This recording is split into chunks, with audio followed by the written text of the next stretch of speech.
அனைவருக்கும் வணக்கம். விஜயா பேசுகிறேன். இப்போ நம்ம தேனி மாவட்டத்தில் உள்ள போடி பக்கத்தில் உள்ள ஒரு தோப்பில் வந்து காய் எடுத்துக்கிறோம். காய் வந்து நல்ல பச்சை காய் தான். இந்த பையன் உரிச்சிருக்காப்புல, இந்த காய் மட்டும் இரநூறு காய் உரிச்சிருக்காப்புல. இப்போ பார்த்தீங்கன்னா இந்த காயோட ஆவரேஜ் 460லேருந்து 480 இந்த காயோட ஆவரேஜ். இன்றைக்கி வந்து மார்க்கெட் ரேட்டுக்கு இன்றைக்கி வந்து தோட்டக்காரங்கிட்ட நம்ம 57 ரூபாய்க்கு எடுத்துருக்கோம்.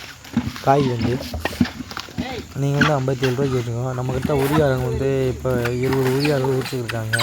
இன்றைக்கி வந்து எப்படி ஒரு 10 டன் உரிக்க சொல்லியிருக்கு. காய் வந்து 10 டன் உரித்து ஏற்றிட்டு போகிறாங்க. காய் உங்களுக்கே பார்த்தா தெரியும். வெள்ளை காய் நல்லாவும் புறமே மொட்டை காய் உரிச்சிட்ருக்கோம் நாங்கள் வந்து. நன்றி, வணக்கம். இந்த மாதிரி வீடியோ பிடிச்சிருந்தால் லைக் பண்ணுங்கள், ஷேர் பண்ணுங்கள், சப்ஸ்கிரைப் பண்ணுங்கள். நன்றி, வணக்கம்.